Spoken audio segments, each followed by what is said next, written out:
From VOA Learning English, this is the Economics Report. New research shows how a lack of money, food, or even time can affect decision-making and the ability to act. In the book, Scarcity, Why Having Too Little Means So Much, Professors Sendil Mullainathan and Eldar Shafir examine the mental stress of dealing with a lack of something necessary. Sendil Mullainathan is an economist. He teaches at Harvard University in Massachusetts. Eldar Shafir teaches psychology at Princeton University in New Jersey. Their research combined theories from economics and psychology to explain behaviors. The two borrowed a word from digital technology to describe how thinking is harmed by scarcity. They use the word bandwidth to describe the ability of the mind to remember and plan. They say mental bandwidth decreases when people have too little. When mental energy is divided between worry and planning, planning is affected. One experiment in India tested the intelligence of farmers before and after the yearly harvest. Farmers scored higher after they had sold their crops. Worry over the lack of money before the harvest had temporarily decreased their intelligence. The two men experienced their own decreased bandwidth. They found that a lack of enough time affected their performance in all parts of their lives. Sendil Mullainathan was chosen for a MacArthur Genius Award, yet he says he found himself missing meetings, not answering emails, and forgetting to call his mother. Eldar Shafir says the research is meaningful for public policy.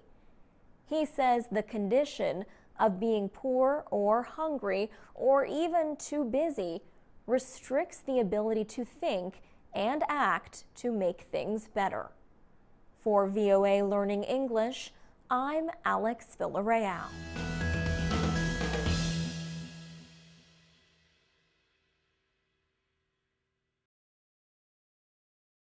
This is the VOA Special English Economics Report.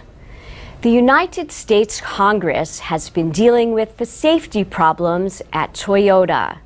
In March, a Senate committee examined the recent safety recalls and the government's response. The House of Representatives held 2 days of hearings. Lawmakers questioned Akio Toyoda, the head of the company since June. He said he was deeply sorry for any accident that Toyota drivers have experienced. Defects have been linked to at least 39 deaths over the past several years.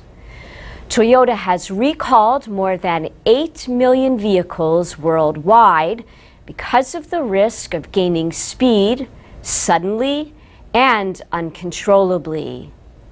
Toyota is Japan's biggest company. In 2008, it passed General Motors as the world's biggest car maker. Akio Toyoda said his company paid too much attention to growth and not enough to safety. He said Toyota may have been expanding its business too quickly. The grandson of the company's founder rejected the possibility that the acceleration problem is related to the electronic controls in his vehicles.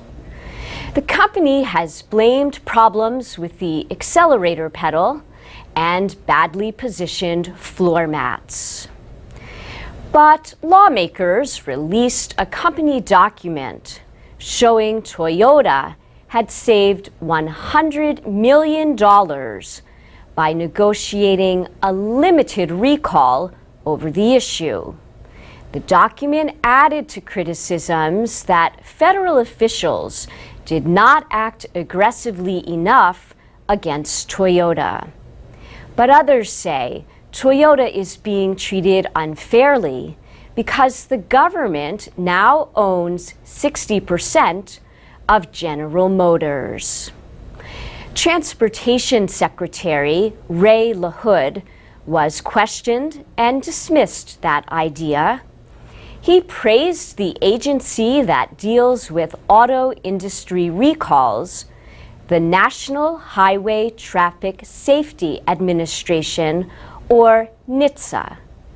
He said over just the last 3 years, NHTSA's investigations have resulted in 524 recalls involving 23 million vehicles. Rhonda Smith of Tennessee described how in 2006, her Toyota-made Lexus sped up for a time to 160 kilometers an hour. NHTSA blamed a floor mat, but she blames the electronics and says Toyota dismissed her concerns.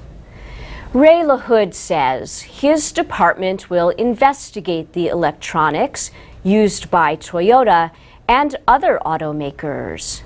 And Akio Toyota promised a new level of openness and speed in dealing with safety issues. And that's the VOA Special English Economics Report. From VOA Learning English, this is the Economics Report in Special English. More and more British people are raising their own chickens. But these chicken owners have a real worry. What to do with their chickens when they go on vacation? A woman named Julie Smith has answered their prayers. She has opened a chicken hotel in the English countryside to take care of the birds when their owners are away. Julie Smith named her hotel the Fawlty Towers. The name is a play on words from the British television comedy about a hotel called Fawlty Towers. But Julie's hotel houses fowl, or chickens, and she wants to make sure they have a wonderful stay. She gives them lots of individual attention and feeds them fresh vegetables every day. She collects the eggs they lay and gives them to their owners when they return. She even takes the chickens for walks in her hen stroller. England has faced hard economic times during the global recession. Julie Smith feels lucky that she has been able to develop a business around her interest. Her specialized business has done well. She has 13 chickens of her own. They are commercial hens. That means she uses the eggs and sells them. Also, she knows she is providing a service for her community. Now, clients even come to her from outside the county of Kent, where she lives in southeastern England. Recently, she kept a woman's hens when she went into the hospital to have a baby. At night, the chickens stay in hen houses, but during the day, they can free range in a garden. But Julie Smith only takes hens, which are female birds.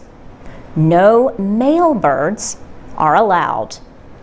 For VOA Learning English, I'm Laurel Bowman. From VOA Learning English, this is the Economics Report in Special English. The World Economic Forum says the most likely risk facing the world over the next 10 years is a big difference between rich and poor. The estimate was made in a new report called the World Economic Forum's Global Risks 2013. Food availability and the spread of terrorism are noted every year, but new risks, especially technological and economic ones, are getting more attention. The report was based on surveys of more than 1,000 experts from around the world.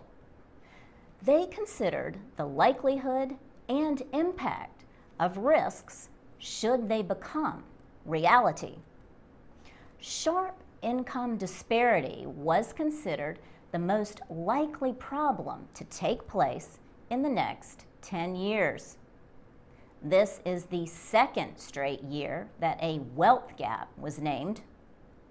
Next was what the report called chronic fiscal imbalances, or the failure of governments to deal with heavy debt over time. The risk said to have the biggest possible impact was a major failure in the world financial system, like the collapse of a top institution or currency. But experts rated a water supply crisis as second on the list of high-impact risks. How the experts changed their opinions is also something to note. This year, the mismanagement of the aging population moved from the 18th to the 5th most likely threat. The failure to deal with the costs and social issues involved with an aging population is now considered a risk with much greater potential impact. There were also extreme possibilities. The report called these X factors. They include the likelihood of our climate going out of control, and even the discovery of alien life. For VOA Learning English, I'm Laurel Bowman. I'm Alex Villarreal with the VOA Special English Economics Report. Microfinance is a fast-growing part of the financial industry in many developing countries. Micro-lenders give small loans to poor people to start or expand businesses. Microcredit offers a chance to improve lives and reduce poverty. But officials in Andhra Pradesh in southern India are investigating whether debt collections are linked to a series of suicides among borrowers. Reddy Subramaniam is a rural development official in that state. He says many of these deaths happened immediately after the recovery agents of the microfinance institutions either visited the house or did something insulting. Reports of corruption and abuses have led to emergency measures in Andhra Pradesh to ban some collection methods. These rules also aim to limit costly fees and high interest rates on loans. The Asian Development Bank says microfinance institutions in the Asia-Pacific area charge interest of 30% to 70% a year. Charges can be even higher when other costs are added. But micro-lenders also face higher operating costs compared to traditional lenders. Groups like the Asian Development Bank oppose limits on interest rates because of these high business costs. Economist Muhammad Yunus won the Nobel Peace Prize in 2006 for his work with microfinance. In the 1970s, he started what became the Grameen Bank in Bangladesh. Grameen says it charges 20% for general loans, less for home and student loans. The poorest of the poor pay no interest. But enough microfinance borrowers are paying enough for their loans to create a profitable business. MF Transparency is an organization that works with microfinance lenders to make pricing policies more clear. The group is based in the United States. Chief Executive Chuck Waterfield says easy credit can lead some people to borrow more than they can repay.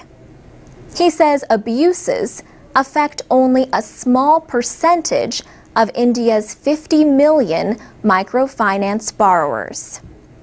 India's biggest microfinance company is SKS Microfinance. In its latest budget year, it reported profits of 18%.